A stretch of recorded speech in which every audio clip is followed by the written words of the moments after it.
क्या आपने कभी सोचा है कि अगर आपकी जिंदगी से एक झटके में सब कुछ छिन जाए, आपका परिवार, आपकी पहचान, आपकी आजादी, यहां तक कि जीने की वजह भी, तब क्या बचेगा? क्या उस अंधेरे में भी कोई रोशनी हो सकती है?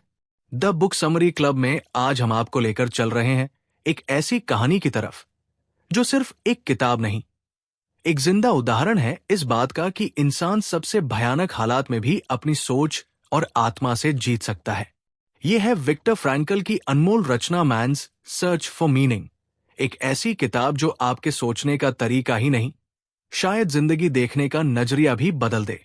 जरा सोचिए, अगर एक दिन आप सोकर उठें और पाएं कि आपकी जिंदगी का हर वो हिस्सा जिससे आप जुड़े थे, आपके अपने, आपकी पहचान, आपकी आजादी, आपके सपने, सब कुछ आपसे छिन गया है।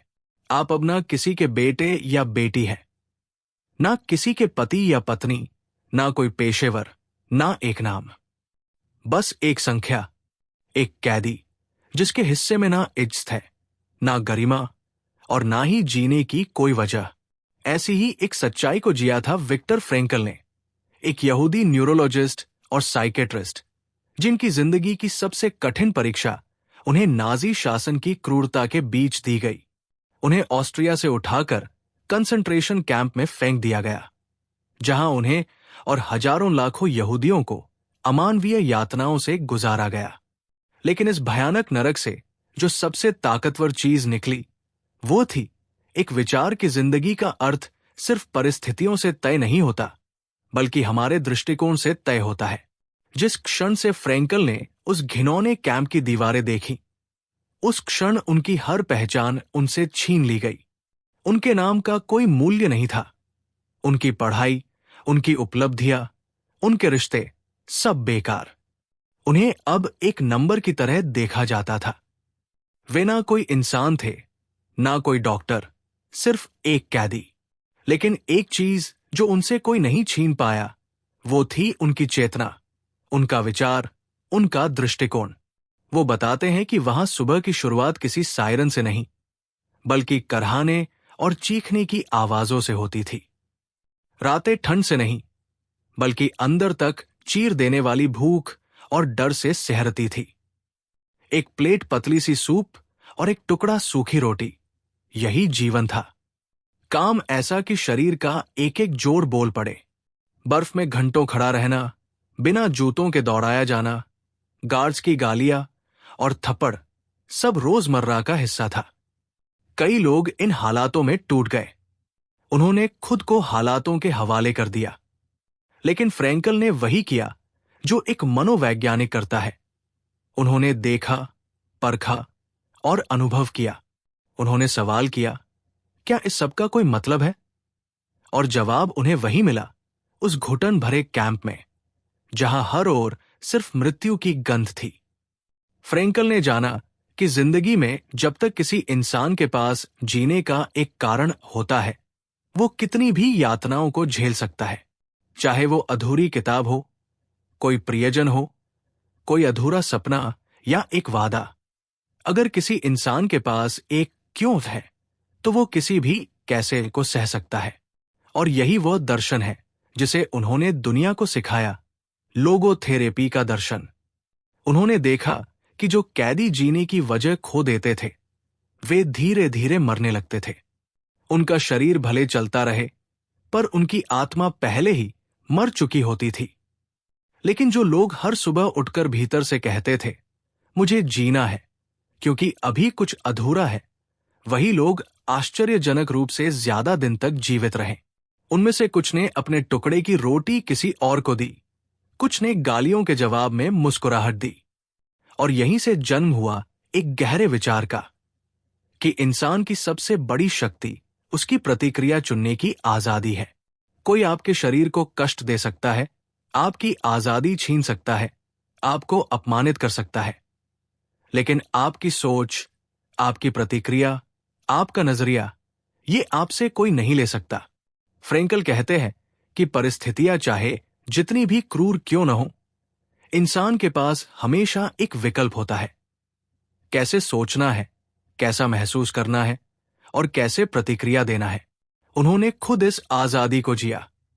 हर सुबह जब दूसरे कैदी उम्मीद खो चुके होते थे, विक्टर अपनी आंखें बंद करके कल्पना करते कि एक दिन वो एक यूनिवर्सिटी में खड़े होंगे, छात्रों को अपनी कहानी सुना रहे होंगे और ये सिखा रहे होंगे कि कैसे इंसान सबसे भीषण अंधेरे में भी अपने अंदर की रोशनी से रास्ता ढूंढ सकता है। यही कल्पना, यही सपना उनका ईंधन बना। उन्होंने अपनी उसी जब्त की गई पांडुलिपि को अपने दिमाग में फिर से लिखना शुरू कर दिया। हर रोज एक वाक्य, एक विचार, एक नई आशा। उन्होंने ये अनुभव किया कि जब इंसान के पास कोई मकसद नहीं बचता तो शरीर भी धीरे धीरे हार मान लेता है। लेकिन अगर मकसद हो, चाहे कितना भी छोटा क्यों न हो, तो वो दर्द तपस्या में बदल जाता है। फ्रेंकल ने इस पीड़ा को एक दिशा दी और यही उन्होंने दुनिया को सिखाया कि दर्द से भागो मत, उसे समझो, उसे अर्थ दो, उसे आकार दो। उन्होंने लिखा, हम वो नहीं है जो हमारे साथ हुआ है, हम वो है जो हमने उस अनुभव के साथ किया है। यही वो सोच थी जिसने उन्हें सिर्फ एक पीड़ित नहीं बल्कि एक मार्गदर्शक बना दिया। उन्होंने अपने अनुभव को एक दर्शन में बदला, अपनी पीड़ा को लोगों के लिए प्रेरणा में बदल दिया। और यही वो शक्ति है जो हर इंसान के भीतर होती है, सिर्फ उसे पहचानने की जरूरत है।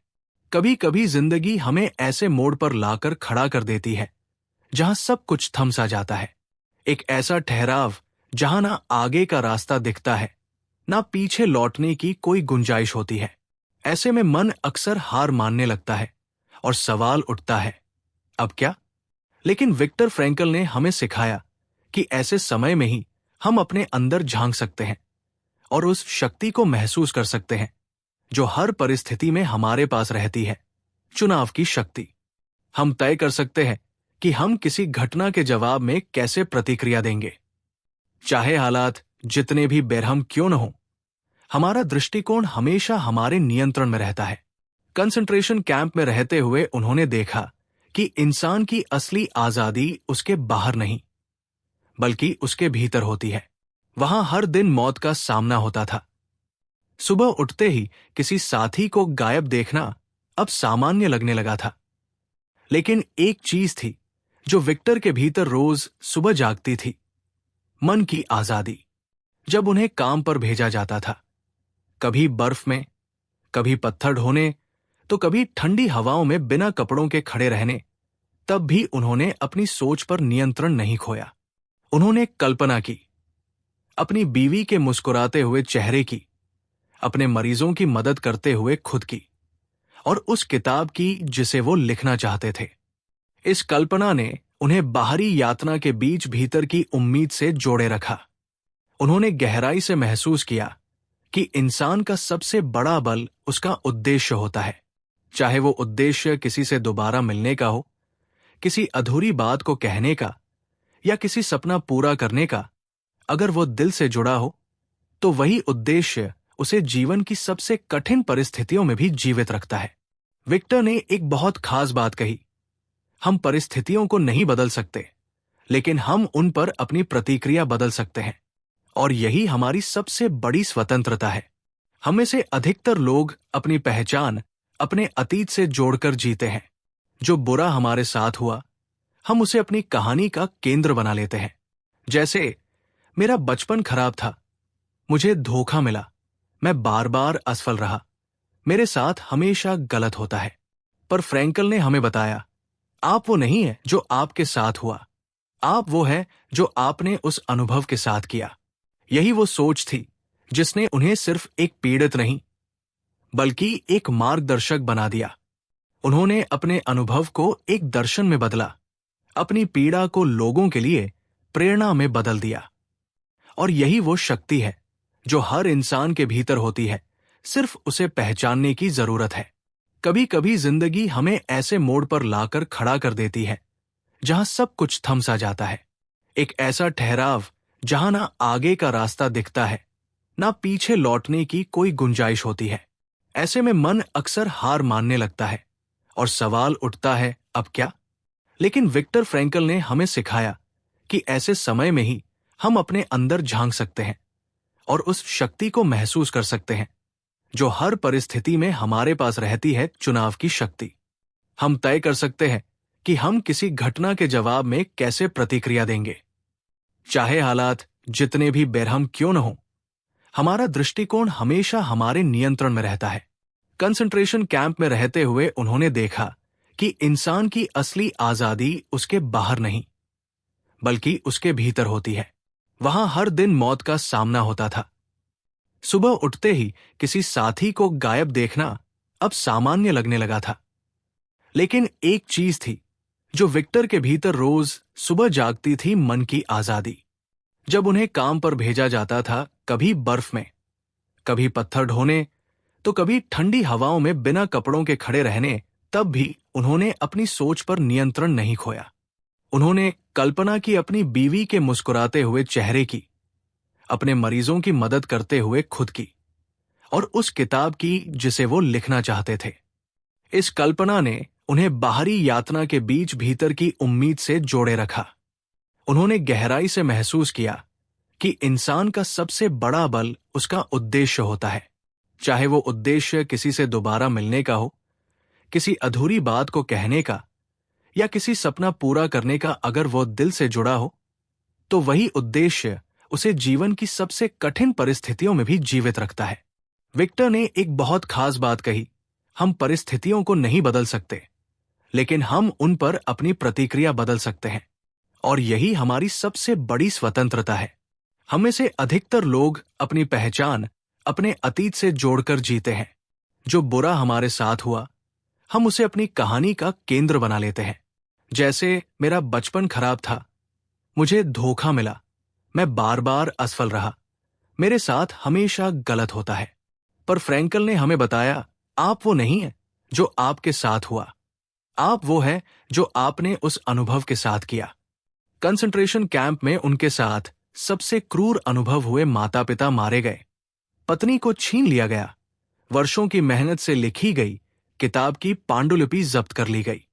सब कुछ गया, फिर भी उन्होंने खुद को सिर्फ पीड़ित मानने से इनकार कर दिया।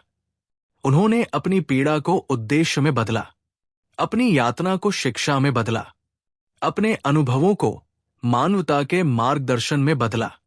वहीं से जन्म हुआ उनकी थेरेपी का लोगोथेरेपी, एक ऐसा विचार जहां इंसान को उसका उद्देश्य खोजने में मदद की जाती है। उन्होंने बताया कि इंसान को खुशी या ताकत की तलाश नहीं होती, उसे अर्थ चाहिए। और जब इंसान को अपने जीवन का अर्थ मिल जाता है तो वो दर्द को भी सह लेता है, संघर्ष को भी पार कर लेता है और परिस्थितियों से ऊपर उठ जाता है। विक्टर फ्रैंकल का ये दर्शन सिर्फ किताबों में लिखी बातें नहीं थी, ये उनका जिया हुआ सच था।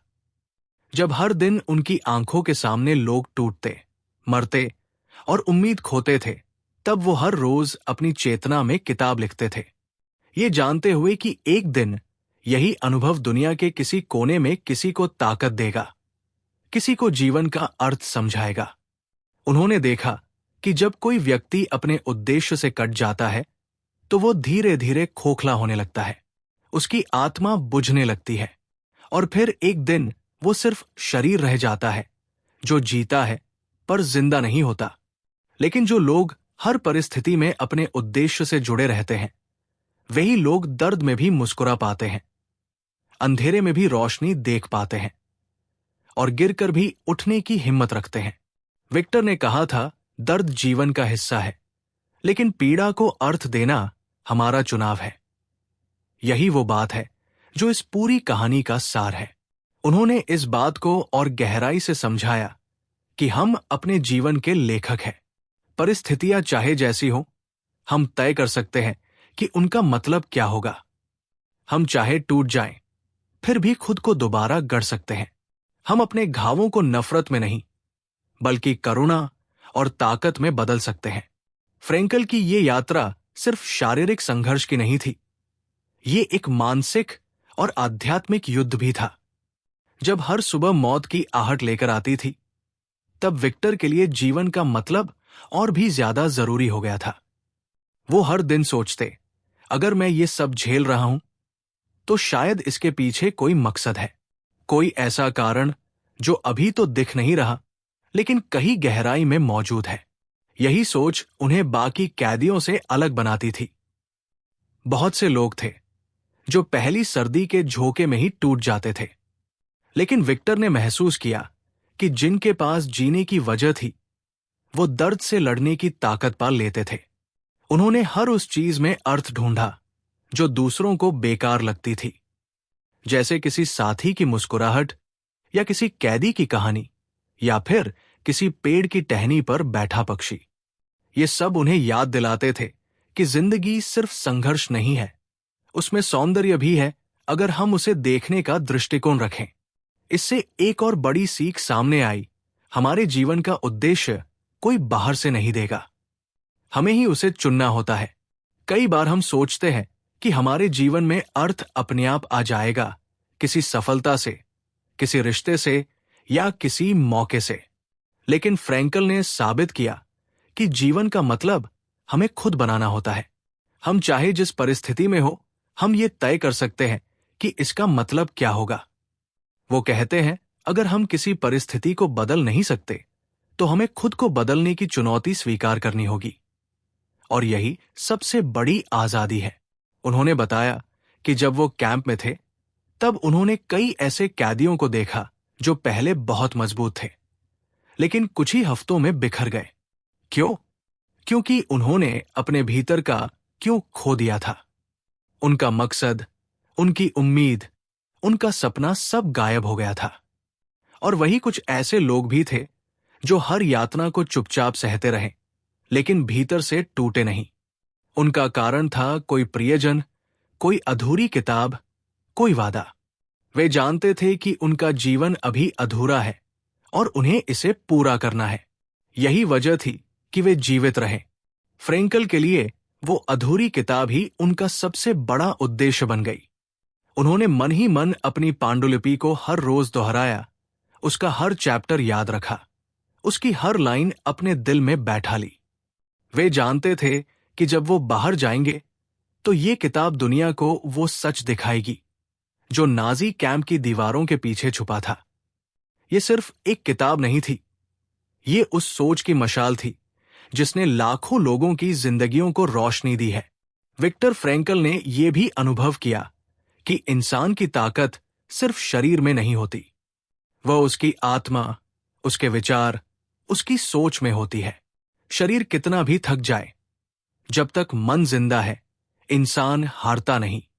इसलिए उन्होंने कहा, मनुष्य को जो बनाता है वो परिस्थितियां नहीं, बल्कि उन परिस्थितियों पर उसकी प्रतिक्रिया होती है। कई बार हम सोचते हैं कि हम मजबूर हैं, कि हमारे पास कोई विकल्प नहीं है, लेकिन ये सच नहीं है। To be continued in part 2. Don't forget to press the bell icon so that you're instantly notified as soon as we upload part 2. Trust me, you won't want to miss what happens next.